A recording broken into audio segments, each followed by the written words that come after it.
Trust me, अगले 15 minute आपके बहुत ही इंटरेस्टिंग होने वाले हैं।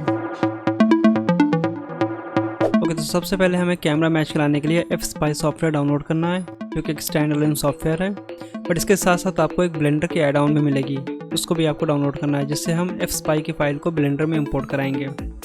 F-Spy ओपन करके आप इमेज को इसमें ड्रैग एंड ड्रॉप कर सकते हो, एंड इसके बाद आपको कुछ वैनिशिंग पॉइंट मिलेंगे, जिससे आप कैमरा की पोजीशन मैच करा सकते हो। एंड शिफ्ट होल्ड करके आप किसी भी पॉइंट को बहुत ही प्रिसाइजली मैच करा सकते हो। मैच कराने के बाद आपको फाइल सेव करनी है, एंड इसके बाद एक नया ब्लेंडर ओपन करना है। और अगर आप already F-Spy add on install कर चुके हो तो यहाँ इंपोर्ट में आपको एक एक्स्ट्रा ऑप्शन मिलेगा, वहाँ से आप F-Spy की फाइल ब्लेंडर में इंपोर्ट कराओगे।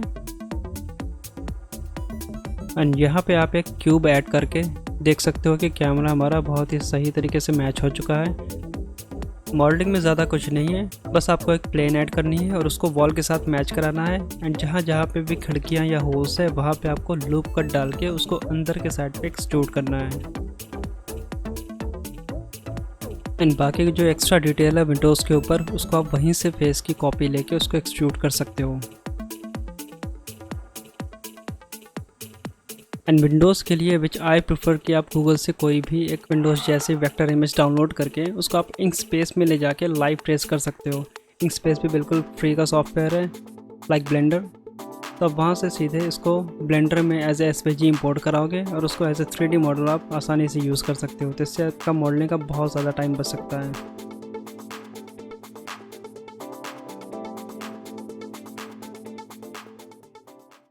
एंड इसके बाद हम एक प्लेन ऐड करके उसको एक्सट्रूड करके रोड का बेसिक शेप देंगे, और साइड में जो गटर है उसको भी हम थोड़ा सा अंदर के साइड, मतलब नीचे के साइड, उसको एक्सट्रूड करेंगे।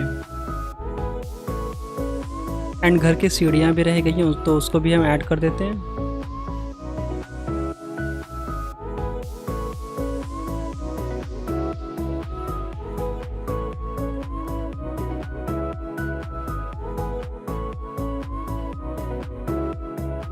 थोड़ी मोड़ी और भी जो आपको एक्स्ट्रा डिटेल देखिए वो आप ऐड कर सकते हो, it's totally up to you.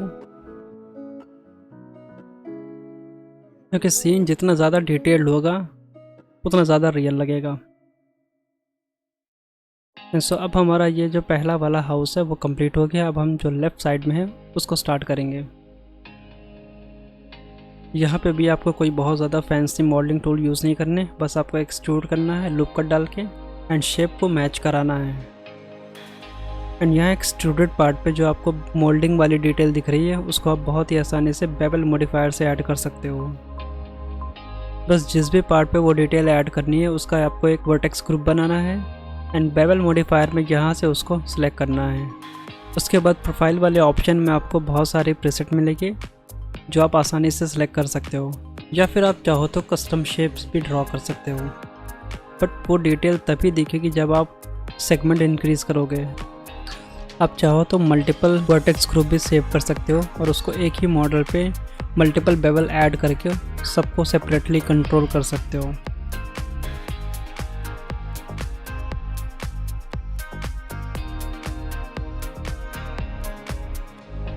And इस बिल्डिंग के भी मॉडलिंग ऑलमोस्ट कंप्लीट है। और अब हम आते हैं मेटालिक शटर पर। ये देखने में तो थोड़ा सा कॉम्प्लिकेटेड लगता है, बट एक्चुअल में ये रिपीटिंग पैटर्न्स हैं। तो बस आपको एक पैटर्न मॉडल करना है और उसको एरे के साथ कंटिन्यू कर देना है।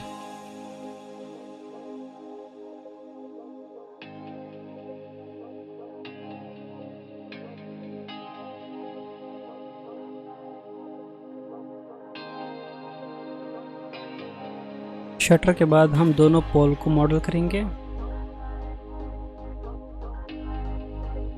जो कि बहुत ही सिंपल है। एंड इस रोड को भी हम थोड़ा सा एक्सटेंड करेंगे, इतना भी हमें कैमरे में ऑलमोस्ट दिख रहा है। ओके, तो अब आते हैं पोल की डिटेलिंग पर, क्योंकि ऐसे सुनसान खंबे पे सुना है मैंने भूतों का वास होता है। एंड अगर मैं एक्चुअल लोकेशन पे इस खंबे की बात करूँ तो ये कुछ ऐसा दिखता है। और अगर मैं इतना कॉम्प्लिकेटेड मॉडल करने बैठा तो ये ट्यूटोरियल कभी शायद कंप्लीट ही ना हो पाए। सो हम ट्राई करते हैं कि इसको जितना ज़्यादा डिटेल कर पाएँ, बट स्मार्ट वे में। जैसे तारों का गुच्छा बनाने के लिए आप एक अमेजिंग टेक्निक को यूज़ कर सकते हो। सबसे पहले आपको extra curve add on activate करनी है, एंड इसके बाद जिस भी ऑब्जेक्ट पे वायर को रैप करना है उसको सिलेक्ट करके आप यहाँ स्पायरो फिट पे क्लिक कर सकते हो। तो ये ऑब्जेक्ट के कर्वेचर के हिसाब से उसको वायर से रैप कर देता है। इसके बाद जिसमें वायर जाके कनेक्ट होता है उसको भी आप सिंपली सिलेंडर लेके मॉडल कर सकते हो। वैसे पोल का तो हमें बहुत ज़्यादा क्लोजअप शॉट लेना नहीं है, पर एटलीस्ट जो भी बेसिक चीज़ें होती हैं उन्हें हम मॉडल करेंगे। वायर के लिए आप सिंपली कर्व यूज़ कर सकते हो, आपके पास बहुत ज़्यादा कंट्रोल होगा। पोल पे एक कंट्रोल बॉक्स लटका हुआ था, इसको भी हम मॉडल करेंगे, बहुत ज़्यादा डिटेल में नहीं, बेसिक शेप ही। और इसको थोड़ा सा इंटरेस्टिंग बनाने के लिए हम इसको ओपन दिखा सकते हैं एंड थोड़ा सा रोटेटेड भी। एंड इस लाइट को भी हम थोड़ा सा रोटेट कर देते हैं कि कोई भी चीज़ रियल लाइफ में बहुत ही सीधी एंड स्ट्रेट नहीं होती। इसके बाद हम जो सामने वाली बिल्डिंग है उसको भी मॉडल करते हैं। यहाँ पे भी हम सिंपली लूप कट और एक्सट्रूड टूल यूज़ करेंगे।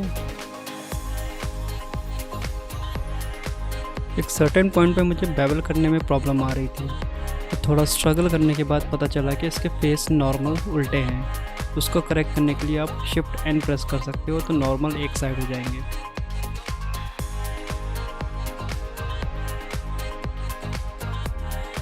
अब बस एक लास्ट वाली बिल्डिंग बची है जो हमारे कैमरे में दिख रही है, तो जल्दी से हम उसको भी मॉडल कर लेते हैं। इसमें भी एक मेटालिक शटर लगा हुआ है, तो हमने ऑलरेडी बना रखा है, तो वही हम यूज़ कर सकते हैं।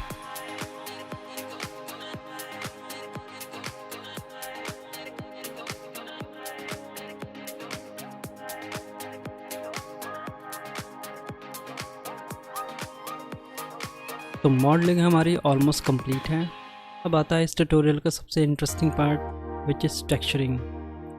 बट टेक्सचरिंग से पहले हमें एक बेसिक लाइटिंग करनी है, जिससे हम अपने मटेरियल को उस लाइट कंडीशन में टेस्ट कर पाएँ। रियलिस्टिक टेक्सचरिंग के लिए आपको चाहिए कुछ अच्छे मटेरियल्स जो आप एम्बिएंट सीजी से डाउनलोड कर सकते हो।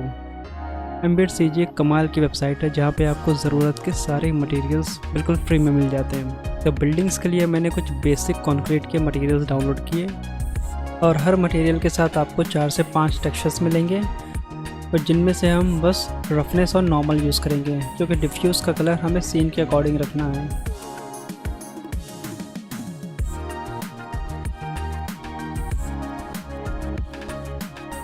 एंड रफनेस की इंटेंसिटी हम कलर रैम्प से कंट्रोल कर सकते हैं कि वो कितना इंटेंस हो। और एक सबसे इम्पॉर्टेंट चीज़ कि हम किसी भी ऑब्जेक्ट को यहाँ पे अनरैप नहीं करेंगे, तो हम यहाँ पे बॉक्स मैपिंग यूज़ करेंगे। तो सारे इमेज नोड पे हमें फ्लैट को हटा के बॉक्स चूज़ करना है। किसी भी इमेज नोड को सिलेक्ट करके आप कंट्रोल टी प्रेस करोगे तो मैपिंग और टेक्सचर कोऑर्डिनेट नोड ऐड हो जाएगा। एंड यहाँ हम यूवी नहीं ऑब्जेक्ट कोऑर्डिनेट सिस्टम यूज़ करेंगे। इस मटेरियल की कॉपी लेके हम बॉटम पार्ट पे भी असाइन कर सकते हैं, बस उसका हमें डिफ्यूज़ कलर चेंज करना पड़ेगा प्रेफरेंस के अकॉर्डिंग। एंड विंडो फ्रेम पे वुडन मटेरियल और मेटल वाले पार्ट पे आप सिंपल सा कोई भी ब्लैक मटेरियल दे सकते हो।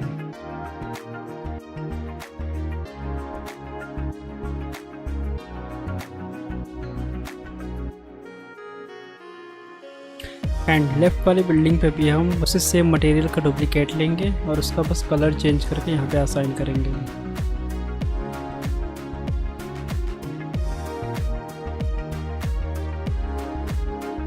और जहाँ भी आपको लगता है कि एजेस बहुत ज़्यादा शार्प हैं या बहुत ज़्यादा हार्ड लग रहे हैं, तो आप शेडर एडिटर में जो भी शेडर उस पर असाइन किया हुआ है वहाँ पे आप बेवल नोड यूज़ कर सकते हो नॉर्मल मैप के जस्ट पहले।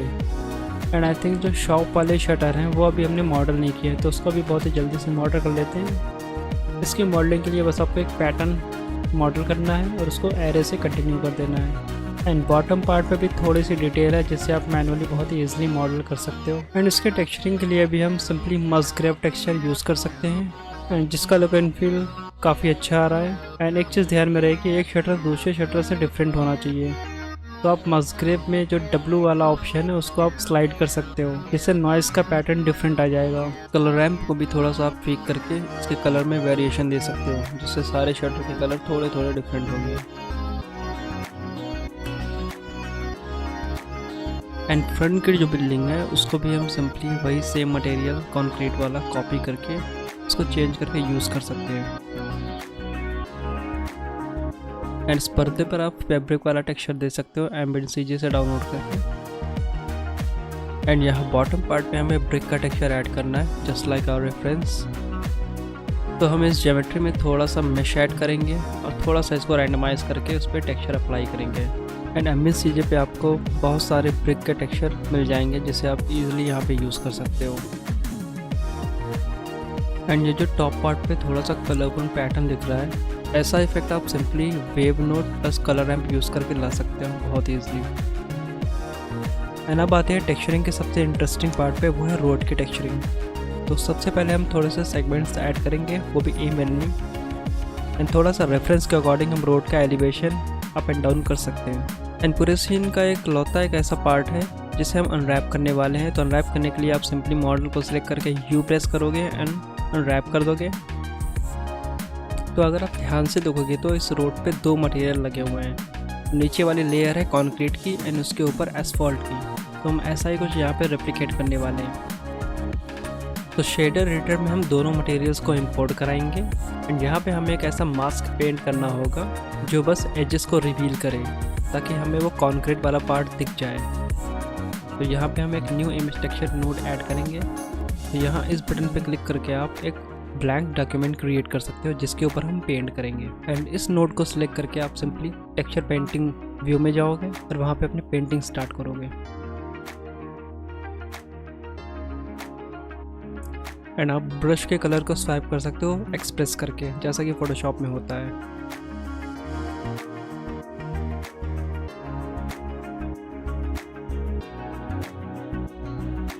एंड एजेस अभी बहुत ज़्यादा स्मूथ लग रहा है, तो इसको हमें थोड़ा सा डर्टी बनाना पड़ेगा जैसा रियल वर्ल्ड में होता है। इसके लिए सिंपली आप मास्क वाले ऑप्शन में एक क्लाउड टेक्सचर यूज़ करके उसको इस तरीके का लुक दे सकते हो। एंड इस मास्क को सेव करना ना भूलना, otherwise you will lose it. And एक बम्प नोड यूज़ करके आप इसको हाइट में डाल सकते हो या फिर आप इस एज अ डिस्प्लेसमेंट यूज़ कर सकते हो। डिस्प्लेसमेंट थोड़ा सा एक्सपेंसिव हो जाएगा, अगर आपको एनिमेशन रेंडर करना है तो आप बम्प में यूज़ कर सकते हो, बट ज़्यादा अच्छा लुक आपको डिस्प्लेसमेंट में मिलेगा।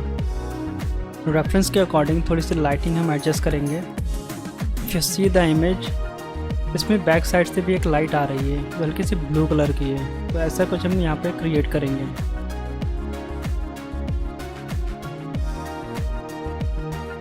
एंड स्काई के लिए हम स्काई टेक्सचर यूज़ कर सकते हैं, बट जो बैकग्राउंड की इंटेंसिटी है बहुत ही मिनिमम सी रखेंगे। बाकी इलेक्ट्रिक पोल पे भी हमने बस नॉर्मल शेडर डाला है, तो उस पर भी कुछ कॉन्क्रीट के टेक्सचर डाल देते हैं।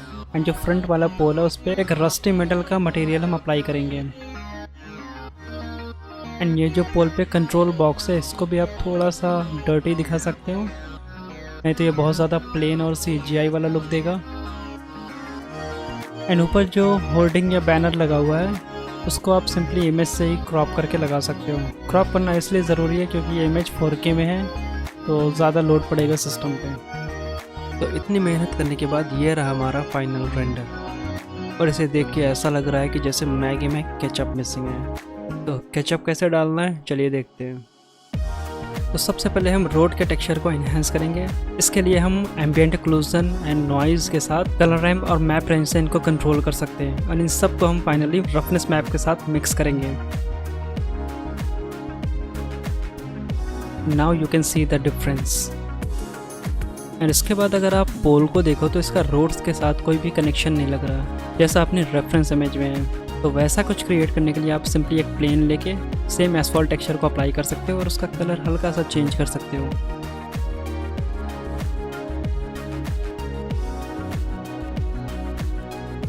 एंड इसमें और चार चांद लगाने के लिए आप पोल के बॉटम पार्ट पे आप थोड़ी सी डर्ट ऐड कर सकते हो। एंड ये सेम पैच आप दूसरे वाले पोल पे भी कॉपी कर सकते हो। ये सब छोटे छोटे डिटेल्स सीन में बहुत ज़्यादा जान डाल देंगे, you will see the difference.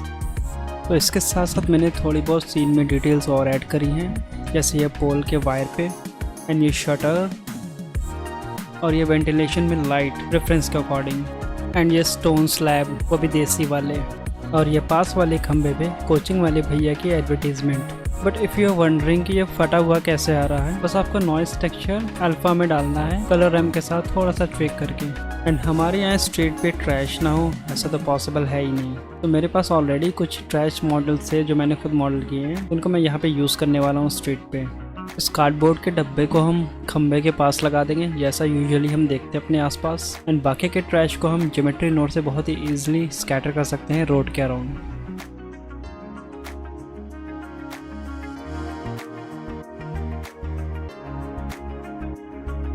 And इस घर की बालकनी के नीचे भी एक लाइट लगा दी है रेफरेंस के अकॉर्डिंग।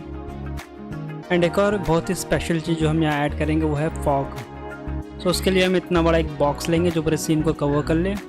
इसके बाद हम ऑब्जेक्ट में आके यहाँ टेक्सचर से इसको वायर पे क्लिक करेंगे ताकि व्यू पोर्ट पे हम इजीली देख पाएँ। एंड इस पर आपको सिंपली एक वॉल्यूम स्कैटर शेडर ऐड करना है, वो सरफेस में नहीं वॉल्यूम पे होगा। एंड इसकी डेंसिटी आपको बहुत ही मिनिमम से रखनी है। सो फाइनली अब हम देखते हैं कि हमारे पहले वाले रेंडर और इस फाइनल रेंडर में कितना डिफरेंस है।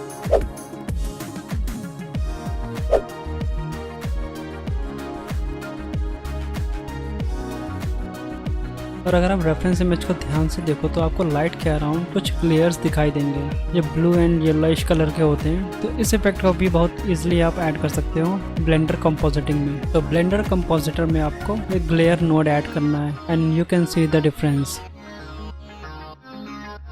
If you like this video please give some comments and comment में ये भी बताओ कि अगला वीडियो किस टॉपिक पे हो। तो इस टाइप के देसी कंटेंट देखने के लिए स्टे ट्यून्ड।